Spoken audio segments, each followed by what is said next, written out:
मित्र अभिषेक, नमस्ते।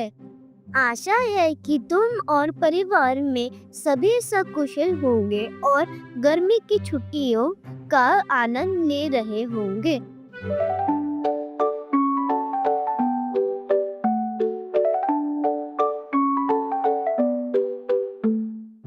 मैं अपनी छुट्टियां मनाने अपने नाना नानी के घर गुवाहाटी आया हुआ हूँ। गुवाहाटी भारत के पूर्वोत्तर प्रदेशों का प्रवेश द्वार है।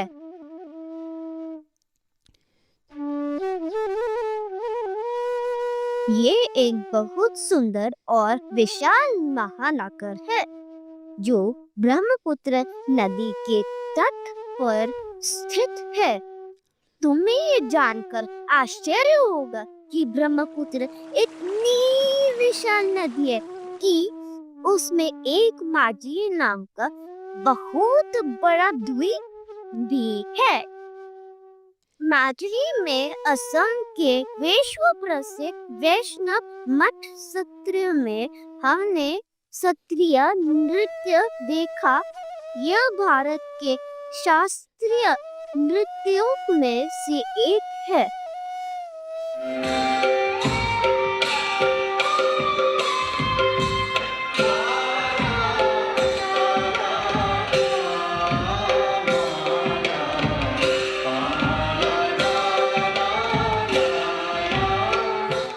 गुवाहाटी नगर के समीप नीलांचल पर्वत पर कामाख्या देवी का मंदिर स्थित है।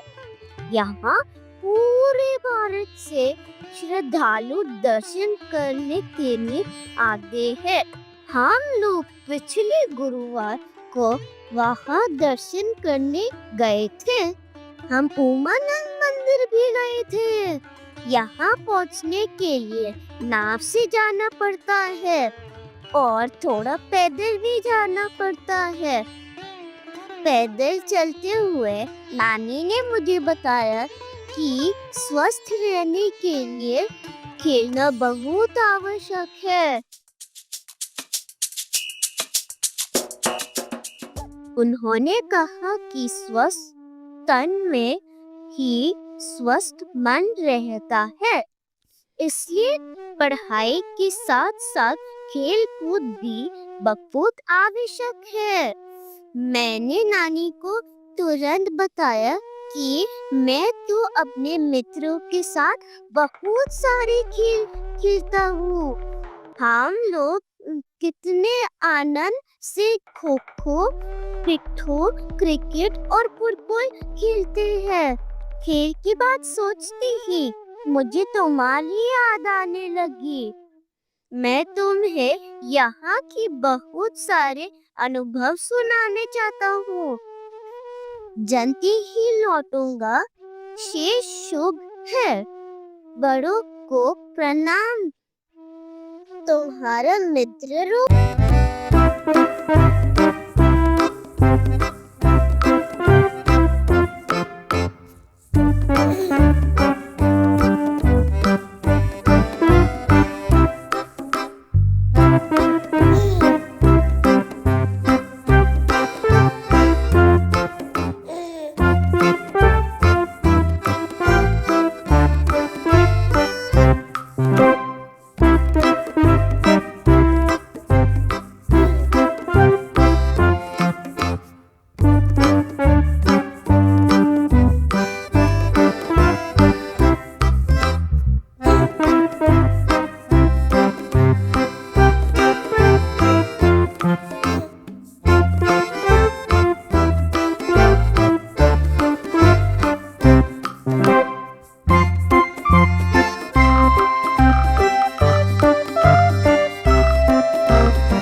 शास्त्रीय।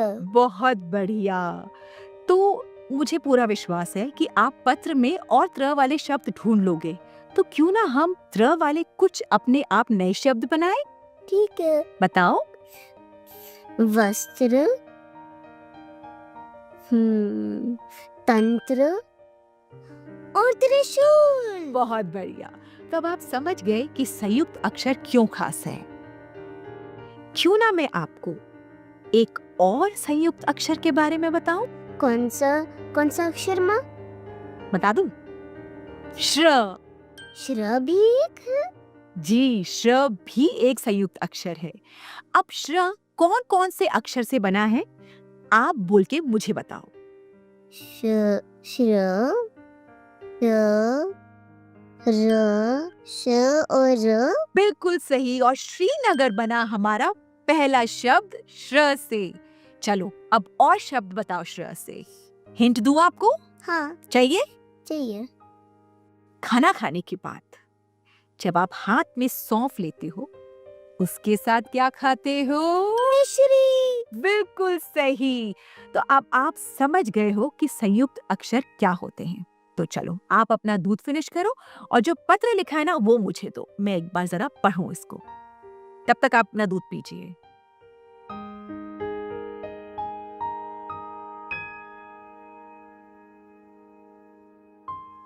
भाई वाह रूपम, पत्र तो आपने बहुत अच्छा लिखा है। अभिषेक इस पत्र को पढ़कर बहुत खुश होगा। पर एक बात बताऊं, जब मैं आपके इस पत्र को पढ़ रही थी ना, हाँ? मेरे मन में एक बात आई है। कौन सी बात माँ? अगर मैं आपको 3 शब्द दूं, उन 3 शब्दों में क्या समानताएं हैं, आप मुझे बता पाओगे? मैं कोशिश करता हूँ माँ। तो ठीक है, फिर सुनो। अभिषेक, ब्रह्मपुत्र और भारत, इन तीनों शब्द में क्या समानताएं हैं? ये तीनों शब्द किसी न किसी के नाम है। Very good. अभिषेक मेरे मित्र का नाम है। ठीक। ब्रह्मपुत्र नदी का नाम है। बिल्कुल सही। और भारत हमारे देश का नाम है। बहुत बढ़िया। लेकिन क्या आप ये जानते हो, जो शब्द किसी के नाम होते हैं उन्हें हम क्या कहते हैं? मुझे नहीं पता, आप बता सकते हो? बिल्कुल बताऊंगी आपको। ऐसे शब्द जो किसी के नाम होते हैं उन्हें संज्ञा कहते हैं। मतलब जिन शब्दों से किसी व्यक्ति, वस्तु, जगह आदि के नाम के बारे में पता चले, उन शब्दों को संज्ञा कहते हैं। सच्ची माँ? यस। तो चलो थोड़ी सी जानकारी मैं आपको और दे देती हूँ। रूपम, गुवाहाटी आए हो? और आप ये भी जानते हो कि गुवाहाटी भारत के पूर्वोत्तर में स्थित असम राज्य में है। हाँ। पर आप ये जानते हो कि भारत के पूर्वोत्तर में भारत के 8 राज्य हैं? सच्ची? आपको बताती हूँ मैं। ये है असम। असम को भारत के पूर्वोत्तर का प्रवेश द्वार भी कहा जाता है। असम के ऊपर है पूर्वोत्तर का दूसरा राज्य, जिसका नाम है अरुणाचल प्रदेश। अरुणाचल प्रदेश के पास में तीसरा राज्य नागालैंड। नागालैंड के ठीक नीचे पूर्वोत्तर का चौथा राज्य मणिपुर। मणिपुर के नीचे है मिजोरम, जो कि है भारत के पूर्वोत्तर का 5वां राज्य। और उसके पास है त्रिपुरा, जो कि है पूर्वोत्तर का 6ठा राज्य। और ये रहा मेघालय, पूर्वोत्तर का 7वां राज्य। रूपम, आपको पता है भारत के इन पूर्वोत्तर के 7 राज्यों को 7 बहनें भी कहते हैं। और तो और इनका एक छोटू सा भाई भी है। ये रहा सिक्किम, भारत के पूर्वोत्तर का 8वां राज्य। सच्ची माँ? ये तो मुझे पता ही नहीं था। अरे क्या हुआ रूपम? माँ, मैंने पत्र तो लिखी है, पर मैं अभिषेक को कैसे भेजूं? इसमें कोई चिंता की बात नहीं है। आपके पास अभिषेक का पता है? हाँ है माँ। तो ठीक है, लाइए वो लिफाफा और स्टैम्प मुझे दीजिए। ये लीजिए माँ। आइए देखिए, आप अभिषेक को पत्र लिखा है ना? हाँ। अभिषेक का नाम यहाँ आएगा और उसका पता यहाँ पर आएगा। इसका मतलब हम जिसको भी पत्र लिख रहे हैं उसका नाम यहाँ आता है और उसका पता हम यहाँ लिखेंगे। और रूपम ये क्या है? इसे कहते हैं डाक टिकट। ये डाकघर से हमें आसानी से मिल जाती है। वो ग्लू स्टिक दीजिए मुझे वहां से। ये लीजिए माँ। इसको ऐसे खोल के हम इसको पीछे लगाएंगे और फिर यहाँ पर इसको ऐसे चिपका देंगे, एकदम इसके पास नहीं, थोड़ा सा दूर, ठीक है। और उसके बाद जो आपने पत्र लिखा है उसको अच्छे से फोल्ड करके ठीक से इसमें ध्यान से डालेंगे और फिर यहाँ पर ग्लू स्टिक लगाकर इसको ऐसे चिपका देंगे। जब ये सब हो जाएगा तब मैं और आप कल जाकर इसको लेटर बॉक्स में डाल देंगे। माँ, अगर लेटर बॉक्स नहीं मिला तो? कोई चिंता की बात नहीं है। आपको पता है ये पत्र हम सीधा डाकघर में भी जमा कर सकते हैं। सच्ची माँ, ये तो बहुत ही आसान है। मुझे और पत्र लिखना है। तो बस पत्र लिखो।